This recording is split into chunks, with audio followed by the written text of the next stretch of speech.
May work, may not work. Because they don't last forever. Plastic wears off really fast on these things.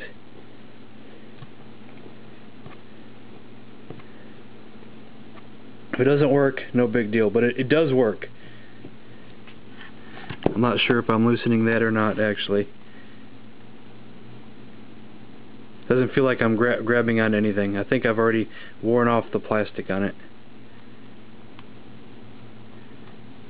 But you get the idea. It will work. Trust me. I've done it before. Then here's an Intellivision game with another different type of screw. It's another type of triangle screw. I don't have a bit for that either. What I did for those, and sometimes it'll work, is if you have the right size small flathead screwdriver, it will fit in the corner of one of those triangles. Then sometimes if the screws have not been like rusted in there forever, you can open it and turn it. But you might end up just ruining the screw itself and stripping it. And I have heard from different sources that the Intellivision games with no screws, someone said he learned how to do this. You have to be very careful, but he learned how to do it sort of efficiently, I guess. I would like to see it in action myself. I guess you use a small screwdriver and you just pop open the back cover. It is glued in there, but it's just glued in a couple spots, I think. And then when you're done, you just glue it back. I don't know if I can recommend that. And here's a Genesis game with another screw. This has I guess kind of like a Torx kind of screw. And here is a Torx T10 screwdriver. I don't know if you can read that. It's probably all blurry. That will fit inside there. But there was a little metal piece sticking up in the middle of that, and I didn't understand that. But also, this screwdriver here also fit in between the corners of those things, and you can also use this screwdriver to open it as well. And the screwdriver also broke off the little metal pieces in the middle, so I was able to use my Torx screwdriver to unscrew it, like so. I don't need to show you how to clean all these games, because I already showed you the NAS. That's all basically the same thing. Eraser, alcohol, Q-tips. And here is a Nintendo 64 game. And for those of you who don't know how to do those, I will show you.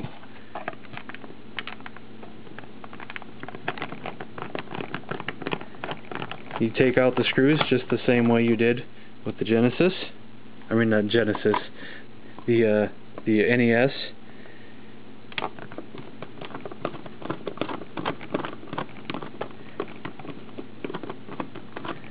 Some of these come out easier than others.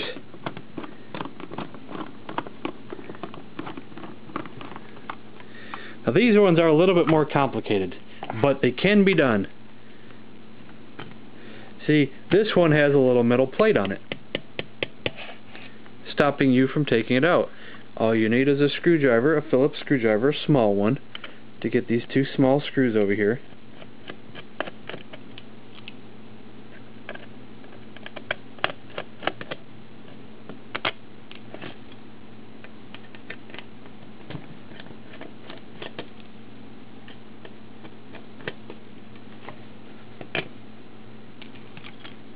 You take off the metal plate, and then your cartridge will come out. There's also a little plastic piece here.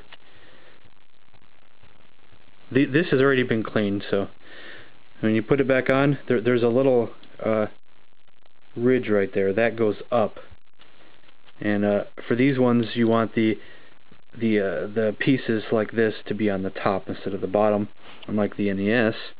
And you kind of want that right in the middle, because it kind of fits off on a little bit of a gap there, a little bit of a gap there, and you put it back in there like so. This might have to be pushed in a little bit there, It's a little bit tricky to get it back in, but it's not that complicated to where you shouldn't feel like you shouldn't clean your 64 games and it's too much of a hassle. Sometimes they pop in easier than other times.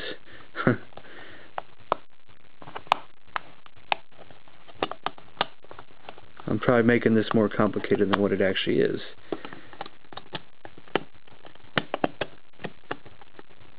Last time I did this and it just popped right in first try. This time wants to give me some hassle. Let's see here. There we go. And you just put this back on here like so.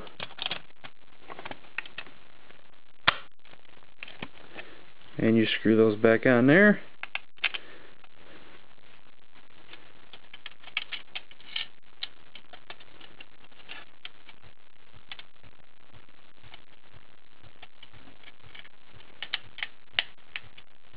And you get the idea. And you just put that back on there, screw those screws back on there, and you're done. And I'll do that later.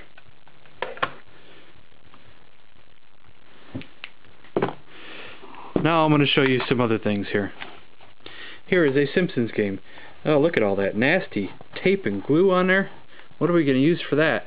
Now some people say just use rubbing alcohol. But I have trouble with that. It doesn't work as well as it should. I use Goo Gone. Make sure it's Goo Gone and not Goo Off. I've heard Goo Off is worse.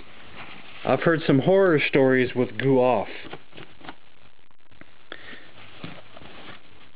You just want to dab that on there like that.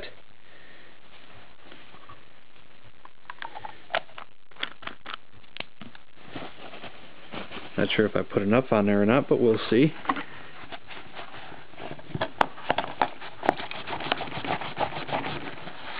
Probably needs more because that's some nasty sticker stuff there. I probably need a lot more. The only downside to using this stuff is that it does make your cartridge with a little bit of a citrus smell. You probably can just clean that off with water later to possibly get rid of the citrus smell.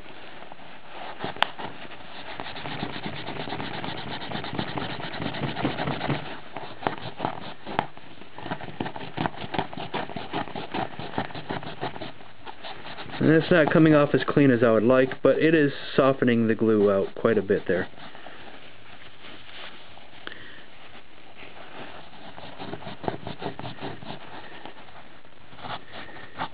This one's really nasty.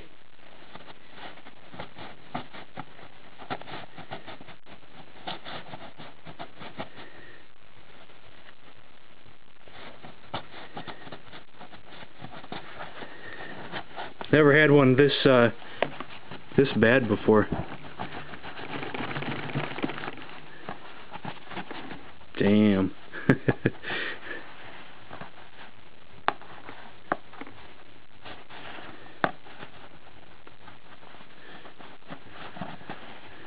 Sticker's still having a hard time coming off. This one is nasty. I guess the Goo Gone doesn't really eat through the paper all that well because there's still paper on here from the sticker. But it's good for getting the glue off.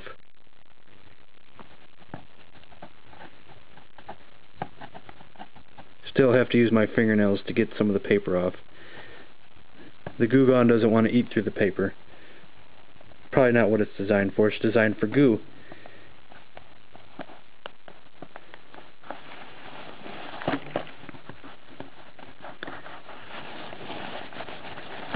I'm going to just dip it just a little bit more.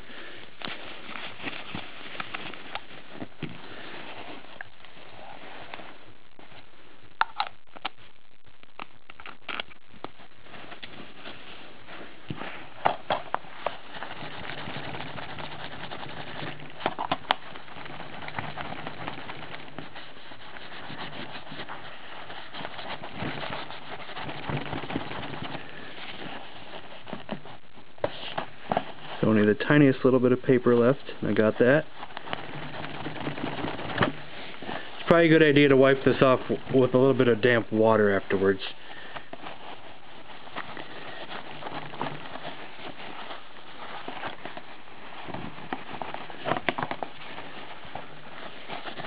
And now that nasty sticker is gone. I don't know how many stores do this, but stores around here do this. What? Look at all that marker on there. It's in the very scratch section. I guess that's supposed to be a V and an S. That's pretty bad. Now how do we get rid of that? Well, I'm going to pause this here to wash my hands, and then I'll come back and show you. And now I'm going to show you how to get the ink off of your PS2 discs. If like some idiots like these put some ink on them with a magic marker, because this is in the very scratch section, and so they think they need to put a big VS on the front of the disc. Yay! How nice of you. Now this is not foolproof, because it's really hard to get permanent ink off of a disc. This can sometimes get it all off, sometimes you just get some of it off, and sometimes it still leave a some of the ink, but just not as visible on there. This is a dry erase marker. I would recommend using black, since the ink is black. Now what you're supposed to do is go over it like so.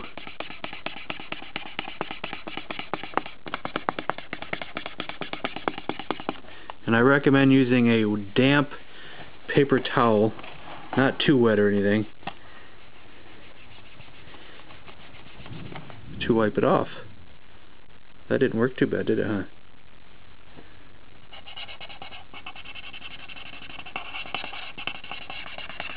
There's still a little bit of a faint of the marker there, but not as bad as it was.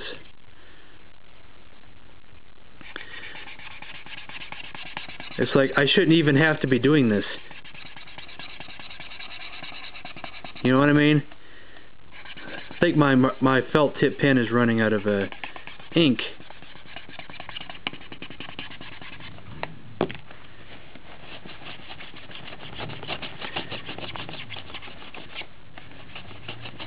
This shouldn't even be something I should have to do.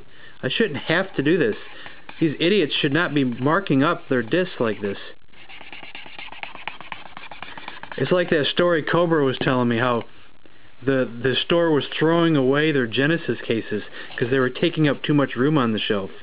Oh man. I mean, I know they got great deals and all at that store, but I don't know if I could live with the fact that they're throwing away the cases. That's just a bit too much for me.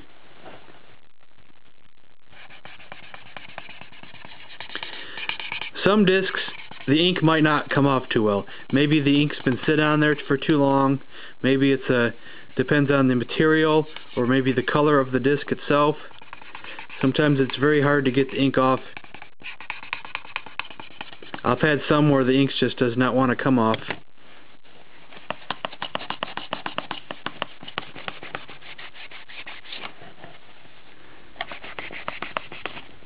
Especially my GameCube games.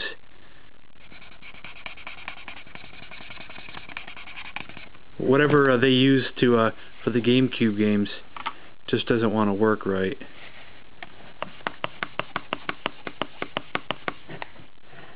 Like around this white area.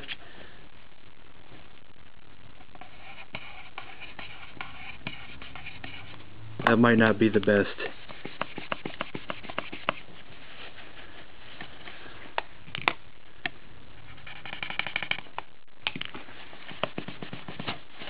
While not perfect, the disc looks a heck of a lot better.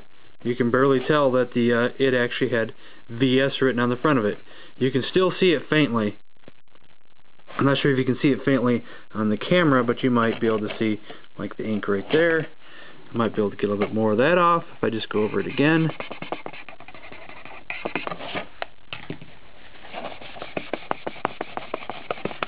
Looks a little bit better yet, but you can still see a faint outline, but it looks a heck of a lot better. So I hope this tip helps somebody. I hope all the tips in part 1 and part 2 of this video help somebody. You know, it's not perfect, it's not foolproof, but hopefully it helps somebody out. And that's the end of this video, so thanks for watching.